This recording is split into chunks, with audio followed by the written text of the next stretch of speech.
at that church with a lot of young people. How can they live holy? They can't live holy lives. Why? Because they're young? No, all the ladies are wearing trousers. Some guys even have earrings. What is wrong with that? Now, I didn't give you license to go and look. But why would God take somebody to hell because he wore an earring? Then he sent Jesus to die, and then the guy put an earring on, and God said, oh, no, earring, send him to hell, send him to hell. Is that how much you think about God? You think God became nervous because a girl wore a pair of trousers to church? I knew ladies years ago that walked out of church because they saw a lady leading choruses wearing a pair of trousers. They left the church. Said, this is not church. Never forget a dialogue that I had with a lady. All right, so 2024 just started, and let's be clear on this. This definitely will go down in the history of the many years on this earth as one of the most scariest year, or perhaps let's doubt it, the year of expose. Now, we know currently what is trending. I'm talking about TB Joshua's expose by the BBC, as the British Broadcasting Corporation. Now, according to BBC, they are saying that they actually started the expose and during the final days of the expose, that was when news came out that TB Joshua was dead. No, a whole lot of things have been coming up, and a lot of people have been reacting about this TB Joshua expose. But currently, there's something to which is trending. It seems like there's a wave or a pattern. And if you are in Nigeria, or if you are perhaps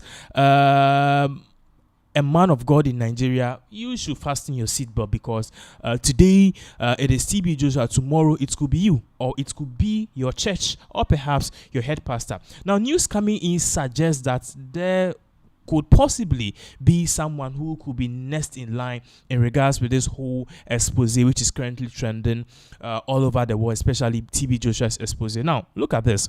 Currently on Nigeria's Twitter handle, there is something which is trending. And the person who is trending is none other. Let's put this on the screen. The person who is trending is none other than Christ Embassy's Pastor Chris. So you realize here that these trends in Nigeria, number one is the cookathon, which is happening in Ghana. Number two is Christ Embassy.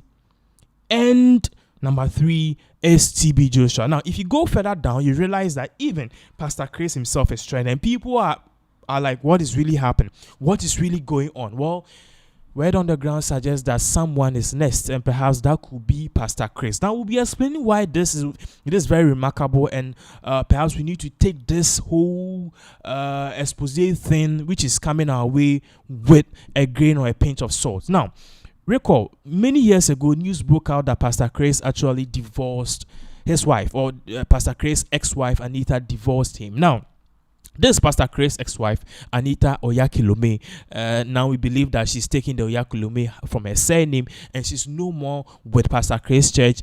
We understand she's even living out of the country, and she has even started her own ministry. But then she continues to benefit from Christ Embassy in terms of remittances and even certain pay or cash out, because according to court documents and the deals that actually went in their divorce, she was one of the founding members of the Christ Embassy. So, you know, she deserves to get a whole lot of remittances and certain benefits that stands, because regardless of what you think, the whole church was kind of more like a business, or sort of people invested their time and money. But we are not concerned about the nitty-gritty of their details, of their divorce. Sorry, what we are concerned about is the circumstances that led to Pastor Chris and his wife Anita's divorce, and even the circumstances now that people are saying, or the speculation on Twitter and people in the media space are saying that the next in line is Pastor Chris. Because recall, when Anita and Pastor Chris got divorced, there were word on the street, and also a whole lot of people posted basically what they thought or what they heard, and it seemed to suggest that this whole marriage fell on the rocks due to perhaps infidelity on the side of Pastor Chris. Now, we can't really verify that statement if it is true or not. It is still alleged, but we realize that Pastor Chris ultimately, through his church and also certain members and the leaders of the church, came out to clarify that Pastor Chris' marriage is over, but his ministry is not over. And realized that there was tension between Pastor Chris, his family members, who are also the board of directors and leaders of the Christ Embassies Church, and also Pastor Chris' ex-wife, then Anita Oyakilumi. Now, the circumstances that led to their divorce, with court documents and the Punch and even dailypost.ng, alleging that it could stem from infidelity, and Pastor Chris' ex-wife Anita said that Pastor Chris was engaged in certain activities with certain church members and even some of these disciples who are definitely white people or white women at the church, and a whole lot of things. Now, as I said, I can't really quantify this. These are mere rumors and allegations that even some of Nigeria's top newspapers and media outlets said they confirmed, but I would say it's alleged because I've not confirmed it. Now, this is just one part of it. You realize that TB Joshua's expose, which is trending, there are a whole lot of white people in there who are saying that Pastor Chris molested them and even assaulted them sexually. Now, sorry, let me rephrase that. This particular BBC expose, which is trending, forgive me, TB Joshua, this particular TB Joshua or BBC expose, which is trending, there are white people who are coming out to say that TB Joshua actually slept with them, molested them, and subjected them to various forms of abuse. Most of these people are white folks and white women travel from Europe to be the disciples of TB Joshua. Now, people are saying that Pastor Chris' ministry and TB Joshua, even though they are far apart, they have some similarities, like having various foreigners as disciples, having various foreigners working at the MC or the video session, and the way Pastor Chris has poised his organization as one of the leading organizations.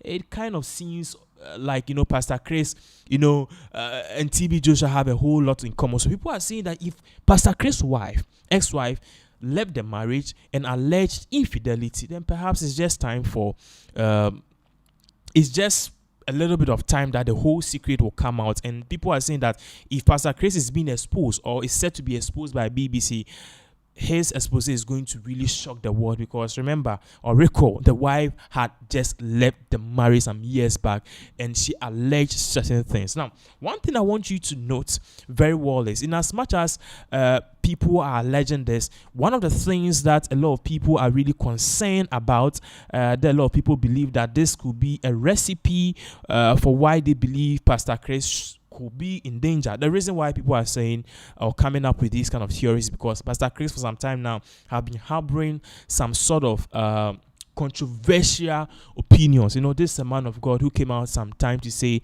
there's nowhere in the Bible that says masturbation is bad. Like the preacher we just played before this particular session, he's saying that if women are at the church and women are leading choir, that's not a recipe for you to stop the church. If women are wearing trousers to church, that is not a recipe for you to stop at the church. So Pastor Chris have been harboring some very controversial views, and according to him, it is because he reads the Bible, and these are common things in the Bible, common knowledge we can all access. But people have, some have surrounded themselves with some weird thoughts and are limiting themselves and creating this whole kind of rules and regulations which the Bible clearly have not stated. So, based on all of these patterns, people are saying that perhaps Pastor Chris could be next to be exposed by the BBC. But regardless, okay, a lot of people on social media, especially Twitter, have come up with an argument. Now, this particular argument that people have come up with, people are saying that why is it that every time the BBC is kind of targeting African pastors? Now, we know that when you go to the UK, there are various churches there. When you go to the US, there are various churches there. But not for once, okay, have we heard the BBC is exposing someone. Now, recently, there's one guy or one pastor who is trending on social media for allegedly being engaged in sexual escapades or being engaged in gay parties with Puff Daddy and the rest. I'm talking about TDJs. These are allegations. Now, why wouldn't the BBC try as much as possible and investigate TDJs? Oh, they wouldn't because he's an American. They wouldn't because, no, he's an English-speaking pastor. So there's nothing wrong with it. He can't do something really bad. No, because the audience in America will come after the network. But Each and every time they are coming after our African pastors. Why is the BBC doing this? So there are a whole lot of concerns about that. So now let me put up this particular screenshot on the screen. Somebody posted this on X, formerly Twitter. It says, "Is BBC only targeting Africans? Is BBC only targeting Africans? TD Jakes versus TB Joshua." TD Jakes versus TB Joshua. So you realize that both of them have TJ in their name. So TB Jakes versus TB Joshua. TD Jakes versus TB Joshua. Now, one is alive, one is dead. But the BBC decided to expose a dead man who can't be held liable or accountable for his actions. Yes, because he's dead. And the rule of law, or the Marxist theory, or perhaps the touches of law, says that a dead man cannot be subjected to trial. Why? Because the basic thing in law is that you have the right to a fair trial. You have the right to defend yourself, and the living and the dead can't defend itself. So if you say today that you are taking Michael Jackson to court, it is a foolish case, because Michael Jackson is not there to defend himself. And we can't say that because you detailed everything correctly, or perhaps you said things which are perhaps believable, we should actually rule in favor of you. No, Michael Jackson also needs to be alive to defend himself. And that is what the whole court is about, listening to both arguments. So one is dead and one is alive. But the BBC decided to investigate TB Joshua. Now, somebody posted this comment. Let me pull it up. Let me pull that up on the screen. This is very, it's quite a comment. Now, you understand why I'm saying that. Now, this guy is telling us that he is no Christian, but then he doesn't understand one thing. Check this out. He says, "I'm not a Christian, but I'll be defending the man of God. BBC will not go and investigate the fraud of our leaders that are leading to thousands of deaths. Why is BBC after Africans, African pastors? TB Joshua, whom my family follows through TV, and is not an evil man. TB Joshua is a hero, not evil." So these are people who are now coming out to defend TB Joshua. And recall, there's even new information on Twitter that suggests that TB Joshua even built a mosque for Muslims. So amongst the many good things he did, and perhaps the many bad things that is alleged that he had committed, or offenses he's committed, he also did a whole lot of good things that is not in the public domain. But this particular BBC expose painted him as the most evil, the most, perhaps it was so sad. And the church were not even given an opportunity for them to even respond to these kind of allegations. They didn't. You know, what I know in terms of journalism is that when these allegations are being brought out, at least we get a full statement from the church. And currently, the person who's leading the Synagogue Church of All Nations is Evelyn Joshua, the wife of the late TB Joshua, and she herself has not said anything. Because, and funny enough, this whole expose, three-part expose, which came to light, the wife of the late TB Joshua, her name never popped up in one. Strange. Which means all that was going on, perhaps she had no knowledge, or perhaps the BBC decided that targeting her is not relevant. These are questions that needs to be answered. Regardless, people are saying that it's high time that the federal government of Nigeria opens an independent investigation into all the claims that BBC had made, from the collapse of the building to these assaults sexually, to these abuses, to these fake miracles, to a whole lot of scandals that had rocked the TB Joseph's church. Perhaps it's high time the federal government of Nigeria does some investigation and bring out their independent finding, so as to stop certain occurrences like these from happening in the future. Or perhaps exonerate TB Joshua if there's a need to. We live to see. But currently, we are learning that the next in line of this expose is perhaps Pastor Chris.